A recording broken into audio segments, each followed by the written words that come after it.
سید قوم و مقام شفیع مسلمان حضور تعالی صلی اللہ تعالی علیہ وسلم کی بارگاہ مقدسہ کے لیے درود و سلام خدا کے قدوس کی بارگاہ میں دعا ہے ہم سب تک الحمدللہ مناجات کی نازل کی بارگاہ میں قبول فرمائے اور اس کی برکت سے رب العالمین نے سرائے فرمائے کی توفیق عطا فرمائے۔ معزز محتشم عزیز طلباء و طالبات گرامی قدر احباب شرکائے نماز جمعہ،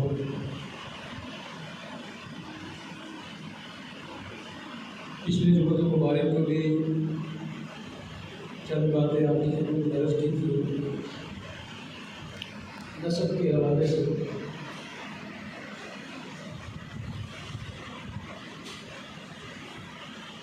آج بھی اس موضوع پر کافی تیاری کے ساتھ کافی مطالعہ کرنے کے بعد آج بھی چند باتیں آپ کی خدمت میں عرض کرنا چاہتا ہوں، کیونکہ یہ مسئلہ ہم سب کا مسئلہ ہے، یہ کسی خاص طبقے کی بات نہیں ہو رہی، یہ سب مسلمانوں کی ضرورت ہے، ضروریات دین ہے۔ اس کا تعلق کس کے ساتھ ہے؟ ضروریات دین کے ساتھ، اور ضروریات دین جو ہے یہ ہر مسلمان کے ساتھ تعلق رکھتی ہے۔ اس لیے اس مسئلے کو 2-3 جمعوں کے اندر جو ہے 2-3 خطبوں کے اندر شارٹ کٹ سمری کر کے آپ کو بتا رہا ہوں۔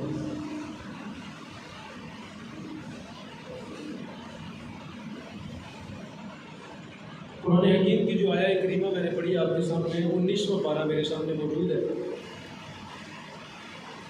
سورۃ الفرقان، سورۃ آیت نمبر 156۔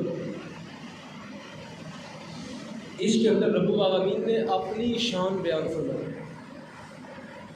رب العالمین نے اپنی صفت اور اپنی مدح اور اپنی تعریف خود بیان فرمائی۔ جس طرح کیا کہہ گئے، جس طرح خدا پاک نے فرمایا الحمدللہ رب العالمین، یہ کس کی شان ہے؟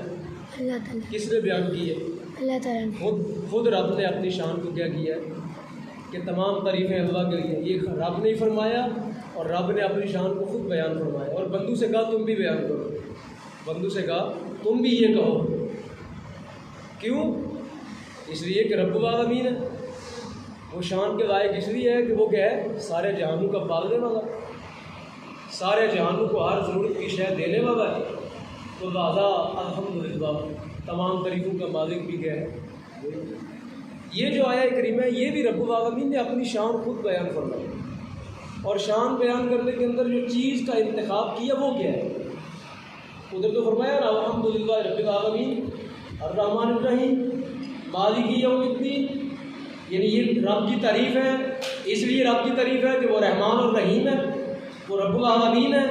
رب کی تعریف ہے کہ وہ کیا ہے؟ مالک یوم الدین ہے، یعنی وہ چیزیں بیان فرمائیں کہ یہ وجوہات ہے، اگر نہ بھی کوئی وجہ ہوتی رب تب بھی کیا ہے؟ قابل تعریف ہے۔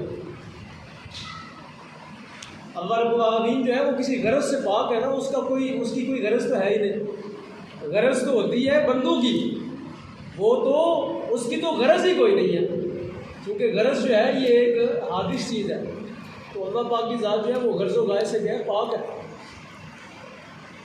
یہاں پہ بھی رب العالمین نے اپنی شان بیان فرمائی اور اس کے اندر انتخاب کیا کس چیز کا جو میں بیان کرنے والا ہوں۔ فرمایا وَهُوَ الْوَلِيُّ، وہ ہے کون؟ وہ رب ہے، وہ رب ہے۔ خلق، جس نے پیدا فرمایا، جس نے کس کو؟ انسان کو، من الماء، پانی سے۔ وہ رب ہے، یعنی مراد ہے رب کی شان یہ ہے، رب قابل تعریف ہے، رب کی تمام جو ہے وہ حمد رب کے لیے ہے۔ کیوں؟ اس لیے کہ رب نے انسان کو پانی سے پیدا فرمایا۔ خلق من الماء، اس رب نے انسان کو پیدا کیا، بشرن، بشر کو مانا انسان کو پیدا کیا کس سے؟ پانی سے۔ تو پانی سے بھی کوئی چیز بنتی ہے، یہ رب ہے، یہ رب کی شان ہے جس نے پانی سے کائنات کی ہر چیز بنا دی۔ پانی اصل ہے نا انسان کی، نطفہ وہی انسان کی اصل ہے، پانی ہے۔ تو رب العالمین فرماتے ہیں رب جو ہے قابل تعریف ہے، رب جو ہے لائق صد احترام ہے، اربوں کھربوں اس کی تعریفیں کریں تب بھی اس کی تعریف کا حق ادا نہیں ہوتا، اس لیے کہ اس نے پانی سے انسان بنا دیا۔ اس نے پانی سے کیا کیا؟ ہنسا، ہنستا، مسکراتا، دیکھتا، سنتا، بولتا، کیا بنا دیا؟ انسان بنا دیا۔ اور آگے فرمایا کہ رب قابل تعریف ہے، کیوں؟ فَجَعَلَهُ نَسَبًا وَسِحْرًا، رب قابل تعریف ہے، اس نے پانی سے انسان بنا دیا۔ رب قابل تعریف ہے، اس نے انسان کا کیا بنایا؟ نسب بنایا، اور انسان کا سسر بنایا۔ فَجَعَلَهُ نَسَبًا، اللہ قابل تعریف ہے کہ اس نے انسان کا کیا بنایا؟ نسب بنایا۔ کیا بنایا؟ نسب سمجھتے ہیں نا، پچھلے کئی جمعوں سے بیان کر رہا ہوں نسب کیا چیز ہوتی ہے۔ نسب جو باپ کے ساتھ انسان کا رشتہ ہوتا ہے، جو باپ کے ساتھ کیا ہے انسان کا؟ دادے کے ساتھ، پردادے کے ساتھ جو باپ کے ساتھ رشتہ داری ہے اس کو کیا کہتے ہیں؟ نسب، شجرہ، آپ بولتے ہیں شجرہ نسب۔ تو قرآن نے کہا اللہ پاک کی ذات جو ہے قابل تعریف ہے، اس لیے کہ اس رب نے کیا بنایا؟ تمہارا نسب بنایا، تمہیں بے نسبہ نہیں کیا، تمہیں بے نسبہ۔ جو بے نسبی ہوتے ہیں نا ان کا نسب تلاش کرنے کے لیے کیا کیا؟ اہل مغرب نے کیا کیا، اور جو اہل مغرب نے کیا وہی آج ہمارے معاشرے کے اندر بھی چیز آ رہی ہے۔ اہل مغرب کی مجبوری تھی، یورپ والوں کی مجبوری تھی کہ ان کو ان کے نسب کا پتہ نہیں تھا۔ ان کے باپ کے کھانے کی جگہ کیا لکھا جاتا ہے؟ ماں کا نام لکھا جاتا ہے، باپ کا تو پتہ ہی نہیں ہے نا۔ تو قرآن نے یہاں پہ کہا مسلمانوں تمہارے لیے یہ اللہ نے عزت کا سبب رکھا کہ تمہارا کیا بنایا؟ نسب بنایا۔ تمہیں تمہارے باپ کا پتہ ہے، تمہیں تمہارے دادے کا پتہ ہے، تمہیں تمہارے پردادے کا پتہ ہے۔ تو یہ رب جو ہے ایک قابل تعریف ہے کہ اس نے مسلمانوں کو یہ شرف عطا کیا کہ ان کے رشتے کیا کیے؟ حلال کیے، ان کے رشتے کیا کیے؟ فرمایا یہ قابل تعریف ہو، تم بھی قابل تعریف ہو، تمہارا رب جو ہے وہ تو ہے ہی قابل تعریف۔ تو اہل مغرب نے کیا کیا؟ اپنا نسب تلاش کرنے کا طریقہ کیا کیا؟ انہوں نے کیا کیا؟ بابا یہاں بڑے پڑھے لکھے لوگ بیٹھے ہیں، اہل مغرب نے اپنا نسب تلاش کرنے کے لیے کیا طریقہ اختیار کیا؟ انہوں نے کہا ڈی این اے ڈھونڈ لو۔ کیا ڈھونڈ لو؟ ڈی این اے۔ وہ میچ کرتے رہتے ہیں، جینز میچ کرتے رہتے ہیں، اور ڈی این اے کے ذریعے کیا کرتے ہیں؟ نسب تلاش کرتے ہیں۔ لیکن یہاں مسلمانوں کو ضرورت ہے اس کی نہیں، اس لیے کہ اللہ رب العالمین نے مسلمانوں کے رشتے بڑے پاک فرمائے۔ ان کے باپ کا پتہ ہے، ان کے دادے کا پتہ ہے، ان کے پردادے کا پتہ ہے، ان کے لکڑ دادے کا پتہ ہے، ان کے اوپر ابھی شجرہ نسب ہے ان کا، تو ان کے ڈی این اے کی ضرورت نہیں ہے مسلمانوں کو، اس لیے کہ ڈی این اے کی ضرورت ان کو تھی جن کے باپ کا کھانا ہی خالی تھا، جن کے باپ کا کیا تھا؟ کھانا خالی تھا۔ انہوں نے پھر یہ کیا کیا؟ تبھی طریقہ اختیار کیا کہ ڈی این اے تلاش کر، وہ ڈی این اے کے ذریعے جو ہے اس کے باپ کا پتہ لگا دو۔ تو آج ہمارے معاشرے کے اندر بھی لوگ جو ہے وہ ڈی این اے کی اصطلاح بڑی متعارف ہو رہی ہے، ہر کام کے اندر کہتے ہیں ڈی این اے کروا دو، ڈی این اے کروا دو، ڈی این اے کروا دو۔ ارے وہ تو اس لیے مجبور تھے کہ ان کے باپ کا ہی پتہ نہیں تھا۔ تو یہاں پہ بھی بہت سے چیزوں کی بنیاد اب ڈی این اے پہ رکھی جا رہی ہے۔ ہمارے معاشرے کے اندر قانون سازی جو ہو رہی ہے پارلیمنٹ کے ذریعے، اس کے اندر کہہ رہے ہیں کہ ڈی این اے کے ذریعے یہ کر لو، یہ کر لو، یہ کر لو، حالانکہ یہ ڈی این اے مسلمانوں کو اس کی ضرورت ہی نہیں۔ جن کے نسب پاک ہیں، جن کے رشتہ داریوں کا پتہ ہے، جن کے باپ کا پتہ ہے، جن کے دادے کا پتہ ہے، وہ ان کو ڈی این اے کی کیا ضرورت؟ تو قرآن نے کہا فَجَعَلَهُ نَسَبًا وَسِحْرًا، پروردگار نے فرمایا میں قابل تعریف ہوں میری ذات کہ میں نے مسلمانوں کا نسب بنایا۔ نسب سمجھتے ہیں نا؟ نسب سے مراد باپ کے ساتھ رشتہ، دادے کے ساتھ رشتہ انسان کا، اور فرمایا وَسِحْرًا، فرمایا ان کو میں نے سسر کا رشتہ عطا کیا، ان کا میں نے سسرالی خاندان بنایا۔ مراد کیا؟ ان کا نکاح ہوا، مسلمانوں کا کیا ہوا؟ نکاح ہوا۔ مسلمان مرد ہے تو اس کا بھی نکاح ہوا، مسلمان عورت ہے تو اس کا بھی کیا ہوا؟ نکاح ہوا، اور نکاح کے ذریعے آگے نسل چلی۔ کیا ہوئی؟ نکاح کے ذریعے آگے ان کی تو نسل کا ہی کوئی نہیں نا پتا، ان کے تو نکاح ہوئے ہی کوئی نہیں نا، تو اس لیے وہ ڈی این اے کی ضرورت پڑی. قرآن نے کہا مسلمانوں تمہارے لیے تو اللہ رب العالمین نے نسب رکھا ہے, تمہارے لیے تو سحر رکھا ہے, تمہارے تو سسرالیوں کا بھی پتہ ہے, تمہارے تو سسری خاندان کا پتہ ہے, تمہارے تو باپ اور دادے کا بھی پتہ ہے. تو پتہ ہے یہ بچہ کس کا ہے, یہ پوترا کس کا ہے اور یہ دوترا کس کا ہے. ہمارے معاشرے کے اندر الحمدللہ یہ بات پتہ ہے کہ نہیں پتہ کہ یہ پوترا کس کا ہے اور یہ دوترا کس کا ہے, کس خاندان کا ہے. تو فرمایا یہ رب نے تمہیں کیا رکھا, قابل طریق بنایا مسلمانوں کو, تمہارا نسب بنایا اور تمہارا کیا بنایا, سحر بنایا. وکان ربک کا قدیرہ, اور فرمایا رب ہر چیز پر کیا ہے, قادر ہے, رب ہر چیز پر قادر. اب سامعین محترم, نسب کی تعریف میں نے آپ کے سامنے کر دی کہ نسب آسان لفظوں کے اندر کیا ہے, باپ کے ساتھ جو رشتہ داری ہے اس کو کیا کہتے ہیں, نسب کہتے ہیں. عربی زبان کے اندر نسب کیا ہوتا ہے, الاتصاب بین انسانین بالاشتراک, الاتصال ملنا, بین انسانین دو انسانوں کا ملنا, بالاشتراک کسی مشترکہ وجہ کی بنیاد پر دو انسانوں کا کیا ہونا آپس میں, مثلا باپ اور بیٹا, باپ اور بیٹا, باپ اور بیٹا, پوتا اور دادا. تو یہ نسب جو ہے اس کو نسب کہتے ہیں. اب سامعین محترم یہ ضروری کتنا ہے, میں آپ کو لے چلتا ہوں 1400 سال پیچھے لے چلتا ہوں کہ یہ کتنی ضروری چیز ہے جو میں بیان کر رہا ہوں آپ کے سامنے. کئی لوگ ہوں گے شاید سمجھ رہے ہوں گے کہ یہ کوئی غیر ضروری چیز بیان کر رہا ہوں. حالانکہ یہ چیزیں معاشرے کے اندر جب بیان نہیں ہوں گی تو بیان پھر کیا ہوگا, بیان پھر جو ہوتا ہے وہی ہوگا. جس طرح کے بیان ہوتے ہیں آپ سنتے ہیں ایسے ہی بیان ہوگا اگر یہ چیزیں لوگوں کو نہیں پتہ ہوں. نبی کریم علیہ الصلوۃ والسلام نے جب دعویٰ اعلان نبوت فرمایا, جب سرکار نے کیا فرمایا, تو نبی کریم علیہ السلام نے جب کفار مکہ کے ساتھ کیا کر دی, صلح حدیبیہ ہو گئی. کیا ہو گئی, حدیبیہ کے مقام پر صلح ہو گئی کہ اب جو ہے وہ جنگ بندی ہے. اب مسلمانوں اور کفار مکہ کے درمیان کیا ہے, جنگ بندی ہو گئی ہے. اب لڑنا نہیں ہے, اب کچھ مدت کے لیے جنگ بندی ہو گئی. تو سرکار دو عالم نے خط بھیجے. جب ادھر سے فارغ ہو گئے سرکار, تو سرکار نے پوری دنیا کے جو اس وقت حکمران تھے, بڑی بڑی سپر پاور تھی, سرکار نے ان کو خط بھیجا کہ میں اللہ کا آخری نبی ہوں, میرے اوپر کیا لے آؤ, ایمان لے آؤ. ان میں سے ایک خط سرکار نے بھیجا کس کو, روم کا جو بادشاہ تھا. کون تھا, جو روم کا اس وقت کی سپر پاور, جو آج کل جس طرح امریکہ ہے, وہاں کی اس وقت کی سب سے دو ہی پاور تھی, ایک ایران کی اور ایک کس کی, ایک روم کی, روما کی پاور تھی. تو سرکار نے جو ہے وہ روم کے بادشاہ کو, اس کا نام تھا ہرکل نہیں, ہرکل, اس کو سرکار دو عالم نے خط بھیجا کہ میں اللہ کا آخری پیغمبر ہوں, تم میری ذات پر کیا لے آؤ. یہ میرے سامنے بخاری شریف ہے, میں بخاری سے پڑھ رہا ہوں. تو اس نے جب وہ خط کھول کے دیکھا تو اپنے جو اس کے جو حواری تھے, اس کے وزیر مشیر تھے, اس وقت وہ دین عیسائیت کا دعویٰ کرتے تھے کہ ہم عیسائی ہیں, عیسائیت کے ماننے والے تھے. اگرچہ ان کے اندر بہت خرابیاں آ گئی تھیں, لیکن دعویٰ ان کا یہ تھا کہ ہم عیسائی ہیں, عیسیٰ علیہ السلام کو مانتے ہیں. تو اس نے سارے جمع کیا اپنے درباری, اس نے کہا یہ ایک خط آیا عرب سے مجھ کو, اور یہ شخص دعوے دار ہے کہ میں پیغمبر آخر الزماں ہوں, میں آخری نبی ہوں, اور یہ اس کا دعویٰ یہ ہے کہ میری ذات پر ایمان لے آؤ. کیا خیال ہے تمہارا؟ تو آگے سے ظاہر وہ عیسائی تھے, انہوں نے آگے آئے بائیں شائیں کی. تو اس نے اپنے حواریوں سے پوچھا کوئی عرب کا بندہ یہاں پہ تجارت کے لیے آیا ہوا ہے, کیونکہ اس وقت مکہ شریف کے لوگ کہاں جاتے تجارت کرنے کے لیے, شام میں جایا کرتے تھے, اپنا سامان لے کے جاتے تجارت کے لیے. تو اس نے کہا کوئی یہاں پہ عربی تاجر آیا ہوا ہے, اس کو ذرا اس کو لے کے آؤ میرے دربار میں, میں چند سوال کرنا چاہتا ہوں. میں کیا کرنا چاہتا ہوں, چند اس سے سوال کرنا چاہتا ہوں.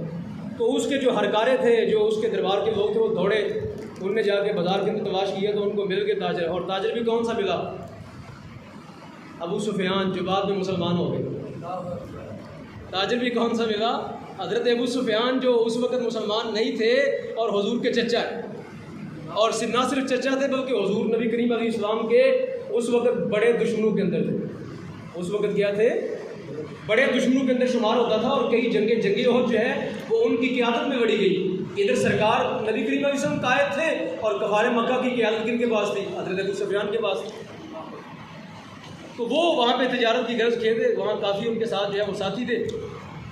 ان نے جا کے کہا کہ تمہیں ہمارا بادشاہ یاد کر رہا ہے. وہ پکڑ کے لے آئے سارے تاجروں کو, بادشاہ کے دربار میں پیش کیا گیا. اس نے کہا میں تم سے چند سوال کرنا چاہتا ہوں, میرے سوالوں کا جواب ٹھیک دینا.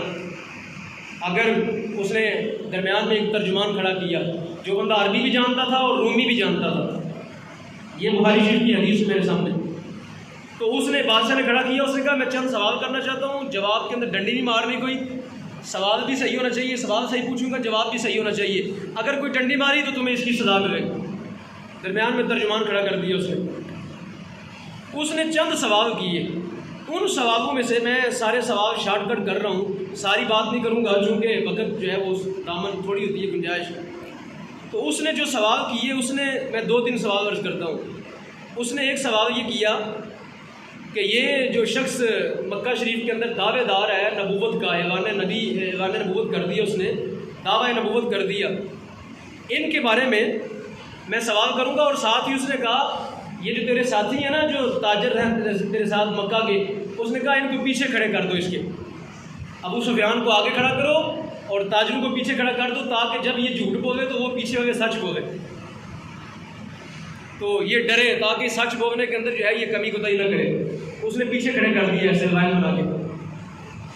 تو اس نے کہا سب سے پہلے سوال میں تیرے ساتھ یہ کرتا ہوں کہ بتاؤ یہ جو نبی آخر الزمان کا دعوے دار شخص ہے، کیف نسبہ، بات آ گئی کوئی جو بات میں بیان کر رہا ہوں؟ اب ایک عیسائی ہو، عیسائی کو یہ سوال کرنا چاہیے نا کہ یہ جو ہے یہ نبی آخر الزمان ہے، اس کا کلام کیسا ہے، اس پر کون سی کتاب اتری ہے، یا اس طرح کی باتیں کرنی چاہیے۔ اس نے سب سے پہلے سوال ہی کیا کیا؟ اس نے کہا بتاؤ اس نبی کا نسب کیسا ہے، اس نبی کا کیا پتہ چلا؟ اس سے پتہ چلا کہ جتنے بھی الہامی مذہب پہلے سے بھی ہیں، عیسائیت ہو، یہودیت ہو، جتنے مذہب پہلے سے الہامی مذہب ہیں، ان کے اندر بھی ان کی کتابوں نے، ان کے نبیوں نے پابند کیا کہ تمہارا نسل کیا ہونا چاہیے، بڑا پاک۔ عیسائیت آج گندی ہو گئی ہے، آج عیسائیت کے اندر مادر پتر آزادی ہو گئی ہے۔ جو عیسائیت کا اصل دین ہے اس کے اندر بھی نسب کا اہتمام ہوتا ہے، اس کے اندر بھی لوگ جو ہیں وہ رشتے حلال کرنا چاہتے ہیں۔ عیسائیت آج گندی ہو گئی ہے، آج ننگی ہو گئی ہے عیسائیت۔ جو عیسائیت کا اصل مذہب ہے وہ ننگا نہیں ہے، وہ ننگا دھڑنگا مذہب نہیں ہے، وہاں پہ بھی رشتے حلال ہوا کرتے تھے، وہاں پہ بھی رشتے کیا ہوتے تھے؟ حلال ہوتے تھے۔ تو اس نے کہا بتاؤ اس نبی کا نسب کیسا ہے، فیکم، تمہارے اندر اس نبی کا نسب کیسا ہے؟ تو کل تو ابو سفیان کہتے ہیں میں نے کہا ہوا فینا، ہمارے اندر ذو نسبن، ہمارے اندر نبی علیہ السلام کا نسب کائنات میں سب سے زیادہ۔ یہ گواہی کون دے رہا ہے؟ یہ اسلام کا سب سے اس وقت بڑا دشمن، اس وقت جو نبی کریم علیہ السلام کا سب سے بڑا دشمن تھا، وہ گواہی دے رہا ہے کہ یہ بندہ کائنات میں نسب کے اعتبار سے سب سے اعلیٰ اور اشرف ہے، اس کی نسلوں کے اندر بڑی پاکیزگی ہے، اس کے باپ اور ماں کا رشتہ بڑا حلال ہے، اس کی دادی اور دادے کا رشتہ بڑا حلال ہے، اس کے پردادے اور پردادی کا رشتہ بڑا حلال ہے۔ یہی نسب ہے نا، یہی نسب ہے نا، ماں باپ کے رشتے جو ہیں اسی کو نسب کہتے ہیں۔ تو اس نے کہا، ابو سفیان کہنے لگے کہ رسول کریم علیہ السلام بڑے نسب والے ہیں۔ کیا ہیں؟ بڑے نسب والے ہیں، بڑے نسب والے ہیں، ان کے نسب کے اندر کوئی کمی اور کوتاہی نہیں ہے۔ اور خود نبی علیہ السلام کی حدیث ہے، سرکار، میں نے پچھلے جمعے کو پڑھ کے سنائی تھی، سرکار دو عالم نے فرمایا لوگوں سن لو، میں دنیا میں نکاح سے پیدا ہوا ہوں۔ سرکار نے فرمایا میں دنیا میں زنا سے نہیں آیا، لفظ ہے حدیث کی۔ آپ کے نبی نے نمونہ کیا چھوڑا؟ فرمایا لوگوں نکاح سے پیدا ہونا یہ عزت کی بات ہے، زنا سے پیدا ہونا یہ عزت کی بات کوئی نہیں۔ جو بندہ نکاح سے پیدا ہوتا ہے، جس کا باپ ہوتا ہے، جس کا دادا ہوتا ہے، فرمایا یہ عزت والی بات ہے۔ برادری کیا ہوتی ہے؟ پیشہ کیا ہوتا ہے؟ پیشہ کوئی بڑا اختیار کرتا ہے، کوئی چھوٹا اختیار کرتا ہے۔ فرمایا فخر جو ہے یہ پیشوں پر نہیں ہوتا، فخر کس پر ہوتا ہے؟ نسب پر۔ اب بتاؤ ابو سفیان اس وقت کہنے لگے وہ نسب بڑے نسب والے ہیں۔ کیا نبی علیہ السلام اس وقت جو ہے سرکار دو عالم کے بارے میں کیا آتا ہے؟ سرکار بکریاں نہیں چرایا کرتے تھے، سرکار دو عالم نے اعلان نبوت سے پہلے بکریاں نہیں چرائیں۔ میں جو بات آپ کے ذہن میں ڈالنا چاہتا ہوں اس کو نہیں حضرت، اس وقت جو عیسائی بادشاہ تھا اس نے سرکار کا پیشہ پوچھا کہ حضور کا نسب پوچھا، آپ کے یہ سوال چھوڑ رہا ہوں کہ اس نے حضور کا پیشہ پوچھا کہ حضور کا نسب پوچھا؟ سرکار دو عالم نے تو بکریاں بھی چرائی ہیں، سرکار نے تو اپنے جوتے مبارک بھی خود گانٹھے ہیں، نبی علیہ السلام نے تو جنگل سے لکڑیاں بھی اکٹھی کی ہیں، تو اس نے سرکار کا پیشہ نہیں پوچھا، اس نے حضور کا کیا پوچھا؟ پتہ چلا کہ فخر کی بات جو ہے یہ پیشہ نہیں ہے، فخر کی بات کیا ہے؟ نسب ہے۔ لوگوں نے آج بنا دیا گجر ون تو گجر ٹو، تو جٹ ون تو جٹ ٹو، تو بٹ ون تو بٹ ٹو، اور میر ون تو میر ٹو، اور فلاں ہاؤس تو فلاں ہاؤس۔ لوگوں نے برادریوں کو فخر کا باعث بنا دیا۔ فخر کا باعث کیا ہوتا ہے؟ نسب ہوتا ہے۔ کیا ہوتا ہے فخر کا باعث؟ یہ فخر کی بات ہے کہ تیرا باپ کتنا پاک ہے، تیرا دادے کے اندر کیا کیا خاصیت تھی، تیرے پردادے کے اندر کتنی ہمدردی تھی، کتنا انسانیت نواز تھا، کتنا مسلمان نواز تھا، کتنا وہ جو ہے وہ اچھے اخلاق کا مالک تھا، کتنی وہ رزق حلال کمانے والا تھا۔ ایک اچھا رشوت لینے والا ہو، اچھا ٹھیک ہے، بڑی زمانے میں اس کی عزت ہے، حالانکہ یہ عزت کا باعث ہے، کسی مسلمان کا مال چھین لینا یہ عزت کا باعث ہے۔ ڈی سی زمانے میں بڑا لوگ کہتے ہیں ڈی سی کا بڑا مرتبہ ہے، فلاں وزیر کا بڑا مرتبہ ہے، کیوں؟ دیہڑی چنگی لگاتا ہے، دیہڑی چنگی لگاتا ہے، یہ مرتبہ کا باعث ہے؟ نہیں، یہ تو ذلت کا باعث ہے کہ کوئی بندہ کسی کا مال چھین کے شام کو اپنے بچوں کو کھلاتا آگے، یہ عزت نہیں ہے، یہ ذلت ہے۔ عزت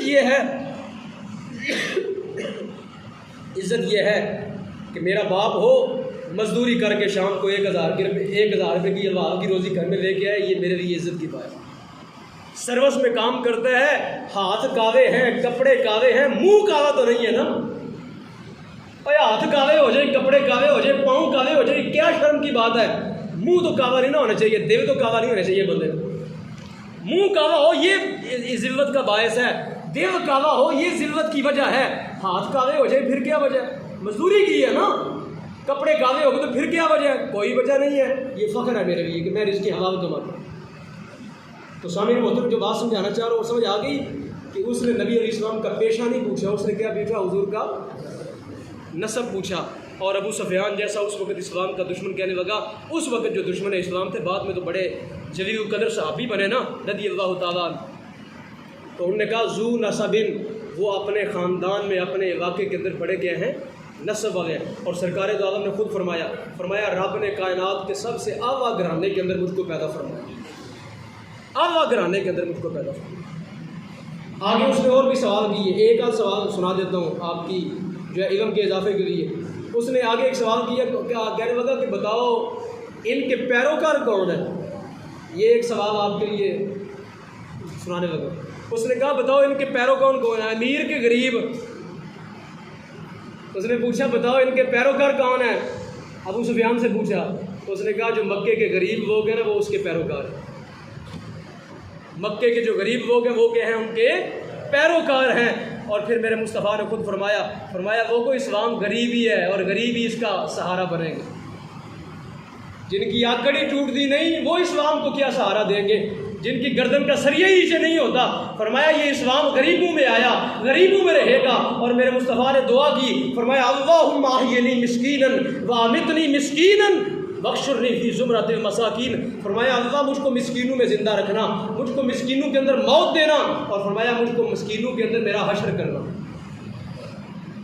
تو مسکین ہونا، میں یہ بات جو کرنا چاہ رہا ہوں یہ نہیں کہ اسلام امیروں کا نہیں ہے، اسلام امیروں کا بھی ہے، غریبوں کا بھی ہے۔ میں بات یہ کرنا چاہ رہا ہوں کہ اگر غریب ہو تو اس میں ذلت والی کوئی بات نہیں۔ مصطفیٰ کریم علیہ السلام آپ سے بڑی محبت کرتے ہیں۔ آگے بھی اس نے بہت سے سوال کیے لیکن میں ان کو چھوڑ رہا ہوں، جو بات میں نے بیان کرنی تھی وہ آپ کے سامنے کر دی۔